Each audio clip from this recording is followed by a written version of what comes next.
Welcome back to another edition of Maryland Family Matters, the podcast of the Maryland Family Institute. My name is Jeff Trimbath, and I'm the president of the Maryland Family Institute.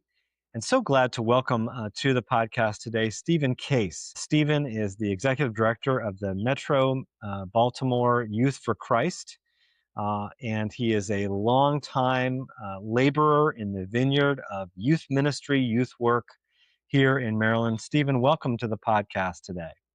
Thank you, Jeff. It's a great pleasure to be here with you. I admire your work so much. So it's an honor to be able to sit here and talk to you and to share a little bit about what God is doing in my corner of the world. Well, tell us a little bit, Stephen, about your Maryland story. How did you end up here in the States? Were you born and raised? Did you come here from somewhere else? Tell us a little bit about that. Yes, I was born many years ago in Baltimore, Maryland, and my family raised me in Linthicum, Maryland, which is a small city near the airport. And my father was born and raised there, and my grandfather. So we've been around this area for a long time. Wow. And as I grew into an adulthood and I met the woman to become my wife, she was also from the same town, Linthicum, and Yeah, has always been here all her life. So we're still here. We raised our four children here, and we're very thankful for the history, the longevity we've had. that's great. It's wonderful to hear someone who's born and raised here in Maryland. Hmm. So often in the DC, Baltimore area with the military community, many people are transplants. They come here for a little while and then they leave or whatever. And it's so wonderful to talk with a native Marylander. This is great. That's right. Hmm. Well, tell us a little bit about Metro Maryland Youth for Christ. What is it? What is the vision and mission of your work at YFC? Yes. So, Youth for Christ was started back in 1944 by a group of men and women in the Chicago area who had a heart to reach lost young people. Mm. And the first person they hired to work in this mission was the Reverend Billy Graham. He was our first staff person. I've And heard I of that joke, person yeah, before. Yep. I'm sure you have. I joke they went downhill since then, but no, he was great. But since then, it's all over the United States, and we're in 128 different countries around the world. Youth for Christ. Wow. Wow. So my responsibility is I am the executive director of Metro Maryland Youth for Christ, which makes up Baltimore City and the surrounding counties: Baltimore County, Howard County, Harford County, and Arundel County. And our mission is to reach lost, non-church young people with the Sure. gospel, 11 to Sure. 19-year-olds. And we do that in many different ways. Our largest ministry is called Campus Life, where we work in the suburban high schools and middle schools with young people. Then we have another ministry called Campus Life Military. We have a huge ministry at Fort Meade Military Base. We're Wonderful. the official ministry there with young people whose parents are in active military service. We have something called Parent Life, which works with kids who are 13, 14, 15 years old who have children of their own, and they have their unique struggles. We have something called Deaf Teen Quest, working with deaf or hearing impaired young people. We have Uh-huh. City Life, work with kids who are in the inner city, involved in gangs or different situations like that. And then our final ministry is JJM, Juvenile Justice Ministry, work with kids who are incarcerated. Wow. And so we work with a lot of different kind of kids with a lot of different issues, but they all have the need to know Jesus Christ and have a relationship with him. And so that's kind of our passion, our mission. That's great. I think a lot of us, well, some of us, I have been privileged to attend your annual banquet, which has been at Martin's West every time Hmm. I've gone to it, and just a ton of people show up to support the ministry. It sounds like with all of these ministries, Stephen, you've got a number of people who are under your care as staff or volunteers. Is that right? Yeah, we have 30 missionaries on our staff, and then we have about 150 volunteers who give Wow. anywhere from 5 to 20 hours a week of their own personal time. And Hmm. they might be going to the prisons every day. They might be on the high school campuses going to a game. They could be in the inner city doing food services or meeting needs or running diapers to young people with little children. Hmm. A lot of different services that we provide, and it's all very relational based. That was going to be my next question. It sounds like these folks are spending time with young people, building relationships, getting to know them, trying to minister them one on one. Is that a big part of what happens? Yeah, the DNA of Youth for Christ is called three-story evangelism. And Hmm. what that is we first get to know their story. That's story one. Get to know their background, what they're going through in their life, what struggles they have, what positive things, what gifts. And then, so like young person might share with us, maybe they're really struggling because their parents are getting a divorce. Well, Yeah. then we get to share our story. That's the second story. And we talk about our life and maybe a time when maybe our parents went through a divorce or something similar to a student we can share with them that we went through, Uh-huh. kind of make a connection with them. And then the third story is God's story. We share with Hmm. them, even though they maybe feel abandoned or lost by what their parents' decisions are. God will never abandon them, and He will No, always be there with them. So that's the three stories: their story, our story, and God's story. And then through great. that, we lay out the gospel and what Jesus Christ did on the cross for them, and the difference He can make if they have a relationship with God through Him. I love that sort of kind of format, if you will, Hmm. and it strikes me as a wonderful sort of counterbalance to the story that many of these teens might be hearing from the surrounding culture. You know, all of us, whether we're Christians or not, we all have stories that we believe Hmm. about ourselves and that we've been told by those Yes, around us. And some of those stories may be true. Many of those stories are just not true. And right. I would imagine a lot of your folks have the wonderful privilege of sharing with them the truth of Yes. God's story to counter these other false stories that these teens have been told. Yeah, I think I shared this with you before, but I always think of spam. We get spam on our phone all the time, right? Yeah. But I Yeah. think these kids get so much spam, and for me, that stands for Satan's purposeful attack on their minds. He is Uh-huh. constantly attacking their mind and Yeah. giving them false messages. They're not Yeah. good enough. They're not smart enough. They're not deserving love. They're hopeless. And we Hmm. come to them and say, no, God has a good message for you. He loves Hmm. you. He knew you before you were born. You have a purpose. He loves you Yeah. so much that he sent his son to die on a cross for you. Yeah. And we believe in you. You're gifted. You can make a difference. And for Yeah. some young people, they've never had anyone talk to them that way. They've Wow. never had anyone say, I love you. I believe in Mm. you. No one put their arm around them. And we're just trying to do what Jesus would do if he were here physically still. We're trying to really be in the front lines, telling them the good news. And for many young people today, they've never been to a church. Yeah. No one's told them the gospel. I'll Yeah. tell you something interesting. I did a year or so last Christmas. I did a meeting with about 50 young people, and I had them play a game where they had to unscramble letters to form the titles of Christmas hymns, and Okay. they were in groups, so they couldn't do it. I'm like, well, number one is Silent Night. Like, what are you talking about? Right. They have never heard of Silent Night, Away in a Manger, The First Noel, Hark the Herald Angels Sing. They have never heard of these songs. And I'm like, well, of Wow. course you have. You listen to the radio, but then the radio they listen to or the songs they stream are not those songs. So Yeah. they don't even have a foundation in hymns, Hmm. which teach us a lot of theological truth.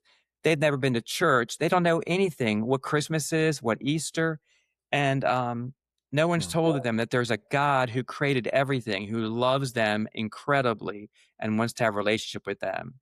And so we feel passionate about they deserve to know this. Yeah. They need to hear this. Well, it's just an amazing story. It's kind of breathtaking for those of us who have been raised in the church and who have been raised with these things. And for those of us who were raised at a certain period of time, and it's one of the things I want to ask you, Stephen, as you've been Hmm. serving in these vineyards for now many decades, what are, and I think you just kind of hinted at this a little bit, but what are some of the big changes you've seen in working with teens, or working with their families, or working maybe in the schools? Talk about some of the changes you've seen, both good and bad. Yeah. Well, I've been doing this for 47 years. And I remember at that period of time back in the 70s, I could come out my front door and look down my street, and I remember every house went to church except for one. I Wow. remember that family didn't go to church. Now I go out that same door, one family goes to church. And so Yes. a lot of young people that we're working with right now have never been to church, don't have a foundation. Yeah. Maybe all those people that went to church weren't necessarily Christians, but they Sure. were being taught the golden rule. They were being Yeah. taught the 10 commandments. They were being taught about some Bible stories. So they had some type of foundation. Well, now the young people don't have any foundation. They don't Mm. know anything about any stories of the Bible, and they Yeah. don't know about the 10 Commandments or the Golden Rule. If you stop a kid on the street and say, name a 10 commandment, they couldn't name any, you know. Mm. And Mm. so that's one big shift from 40, 50 years ago. Yeah. Um, you know, a lot of the kids we come to are they're blank slate. So in a way that can be positive because they're not been messed up by negative teaching, Yeah. but it's from the church, but so they come as a blank slate. And so sometimes they're more open to hear about it. Hmm. um, Another big change, of course, as you know, is technology, and Yes. young people are on their phones all the time. I heard one person say, I'd rather have my arm cut off than my phone taken away. Wow. And yeah, it's really a Yeah. part of them. It's an appendage now. Yes. And they have forgotten how to have relationships face to face with people, how to converse, how to listen, how to communicate. Hmm. And a lot of what they see on the screen, they think is their reality. Well, that is their reality. And Yeah. so these Instagram posts, they compare those posts with their life Mm. and they get down on themselves about it. So technology has really given them a warped view of reality. Yes. Yes. Um, Mm. yeah. And I think to me, that's, the whole difference in as far as the foundation of church, technology, and the breakdown of the family has been really hard. When Mm. you have young people who not raised with a mom and a dad, who maybe have been raised by grandparents or something like that, they miss out on things too. And if they don't trust their earthly father, it's hard for them to get to trust a heavenly father. So we Yes. have to Right. really work on that and help them to, talk about what a father really is meant to be. And even though Mm. theirs has disappointed them, God will never disappoint in what a father is according to the Yeah. Bible. That's great. No, I appreciate each of those three. The Mhm, secularization of our culture, even mhm. those sort of broadly understood standards that even non Christians may have adhered to 50 Right. years ago, or those Christians who weren't really Christians, but they all went to church. They had to go to church, right? It's sort of expected of any good neighbor to be a Mhm. part of a church. That's gone, and Yeah. so you've really seen the effect of that. And Because I not appreciate, only their yeah, their parents have not been raised in church or have the same morals. Now yeah. this is not anti-tattoo, so I don't want your listeners to think I'm anti-tattoo, but I had a young girl I had a conversation with last week, and she was gonna get all these tattoos on her arm. Mm, And I said to her, "Well, how do your parents feel about that?" And, mm, she said, "Oh, they love it because they have a lot of tattoos." I said, yeah, "Okay, so we're living in a different time. It used to be when I was young, the parents were like, 'Don't do that,' right?" yeah, But yes, now it's totally different culture, and, I have to remember that. yeah, yeah. Well, that's great, and I appreciate you also mentioning the family, the breakdown of the Yes. family and how that's a challenge, and making the connection between the decline of marriage and the difficulty of someone actually trusting their heavenly Father based on their Yeah. experience with their father. There's a real, I love that connection because there's a real sense, I think, in our work at the Maryland Family Institute, we're kind of a pre-evangelistic work. We're trying to Yes. put together the foundations, and we think as we do that, more and more people will be open to the truth of the gospel. So that's one of the reasons why I appreciate your work so much. Very Um, true. are there other YFC chapters in the state of Maryland, across the state? So we have a chapter, let's see, in Frederick, Maryland, Mhm. and, we have a chapter in Montgomery County. Okay. But I think those are the only 2 right now, and there's one Okay. in Mason-Dixon, which is part of Maryland, but part of Pennsylvania also. I see. Okay. Yes, yeah. Great. Mhm. I asked that question because your banquet that you do every May is so well attended. I mean, you have to turn people away from this thing, and so I get the impression that there's got to be in every all 24 counties of Maryland, there's got to be a YFC chapter. But it sounds like there's room for more if Yeah, folks want to be part of it. that banquet you attend is just people from the Metro Maryland area. Yeah. Yeah. Okay. So, Yeah, that's right. great. Right. Yeah.